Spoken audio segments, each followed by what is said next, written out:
Hello everyone and welcome to another video. Now we're always talking about cheap parts here on this channel, but what about one of the cheapest parts? Today we're looking at the cheapest PC case money can buy here in the UK.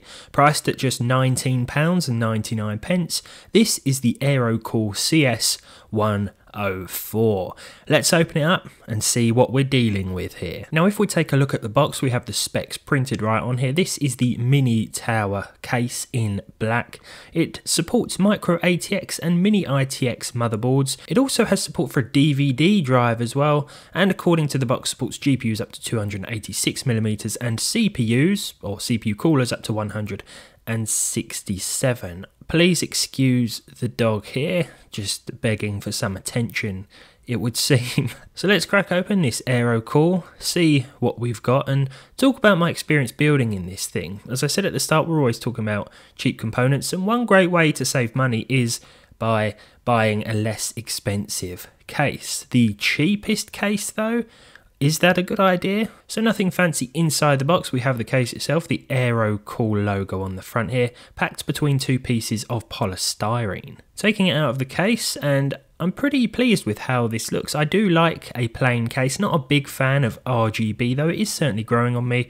At the front we can see we do have some vents here to allow for airflow if we have a front mounted fan, for example. Up top we have a power button, reset button, USB 3, USB 2 and a couple of audio ports here. There does seem to be support for a DVD drive, but we'll get onto that later. Around the back we have a top mounted PSU and an included 120mm fan, which is nice to see. We'll see just how loud that is a little later on in the video. The first thing I noticed was this instruction booklet, which comes with a few installation instructions, which is always nice. You know, not all cases come with this, even the more expensive ones. It also tells us what's in the bag of screws and has a few pin header diagrams too. Now let's open up the side panel here by undoing the thumb screws. There doesn't seem to be any sort of slide to the side panel here. The case side just plops off, as you saw there. It doesn't slide in and out of place. Inside we can see that 120mm AeroCool fan. A bag of accessories is tied to the front panel cables here. I've not seen a Molex fan power connector in a while. Alternatively, we do have a 3-pin connector too. Yeah, been a long time since I've seen a fan support 2 connections like that. As we can see here, nothing fancy going on at the front. We can remove the front to install a couple of fans. According to the website, we can also install a radiator here for a CPU liquid cooler. We have 4 standoffs for the motherboard in place already, with holes drilled for others of course, and we'll likely have to make use of those. These 4 in place are there for an ITX board, but we'll be using micro ATX today. Now the front of the case lifts off like so, thanks to the gap underneath, and here we can see the support for fans as well as the removable part of the case in case we want to use a DVD drive as well. There's more ventilation at the bottom here, as you can see. It comes apart pretty easily. The front panel clips off and the 2 side panels come undone as well. Both of those just sort of pop off. It's a pretty basic looking case, but it's exactly the sort of thing that I like to use when I'm putting together a basic budget build. Nothing posh, just practical over anything. I'll show you what I mean about the side panel. It's pretty hard to do with one hand, but it doesn't sort of slide back into place. You just have to sit it against the frame and then screw the thumb screws back in. That might be handy if we run some cables behind here, actually. We can just use a bit more force to close it up again. It looks like there's some room left between the side panel and the frame of the case, so we should be able to squeeze a couple of cables down here, but I'll build a system in here and see what we're dealing with. Now all in all, this case comes in at a weight of just £5 or 2.3 kilograms here.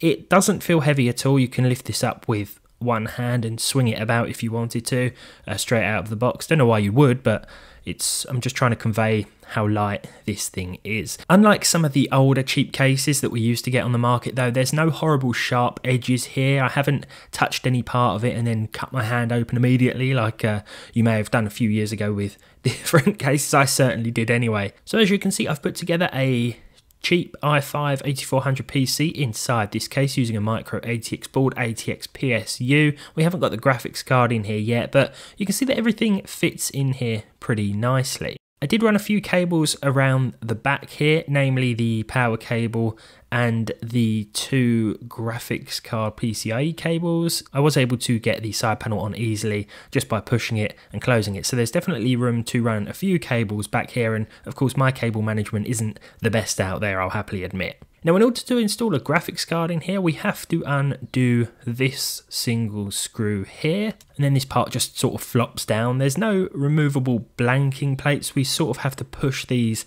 out of place. I'll show you. I like to wiggle them until they come loose, which takes a few seconds, but once they're out, we can just discard these. It's always a good idea to know how your graphics card is going to line up though before you remove any of these. As you can see, we have the two slots I need in order to install my graphics card of choice today. This is in fact the GTX 980. Now this probably pushes the limits of how long we can go with a GPU.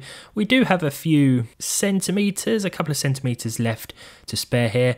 I was able to plug in the two 6-pin connectors pretty easily. I think it looks quite neat actually. Of course the fan sits the other side of this mesh, so there's not going to be an issue with getting a front fan in here if we want to. There's also a couple of inches beneath the GPU as well, so I'm hoping it should stay fairly cool in here. It's not too cramped at all. We also have room for an old school 3.5-inch hard drive as well as a couple of 2.5-inch SSDs, which is handy if you're not using an M.2 drive compatible motherboard. Now, one of the complaints about this case was that an ATX PSU along with a 5.25-inch DVD drive meant things were pretty cramped. From the reviews I did read, people were saying that the DVD drive comes pretty close to the ATX PSU when both are installed in the system. I can either verify or deny a claim like this. I don't have a DVD drive. I haven't had one or used one for must be a few years now. What I did look at though was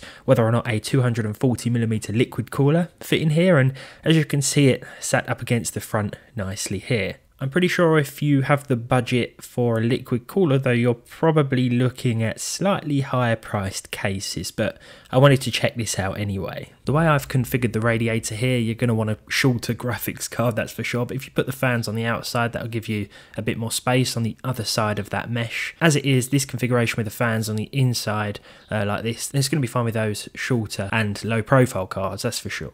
I fired it up and found that all the ports were working as expected, which is a good start, of course. Let's get an idea of fan noise now. That rear fan is a lot quieter than I expected. In fact, we can hear the CPU stock cooler over this fan. I spent the day playing a few games, going about my usual business with this combo within this case. There were no overheating problems, the airflow seemed fine. It could certainly do with another front mounted fan, you know, if you haven't got a radiator in there, which you probably won't have in a case of this price point, to be honest. But yeah, another front fan wouldn't go amiss just for the sake of airflow anyway. But as it was, things were absolutely fine, no high temperatures, nothing out of the ordinary for the CPU or GPU, to be honest, even with the side panel on. Now, all in all, sure, there are better cases out there.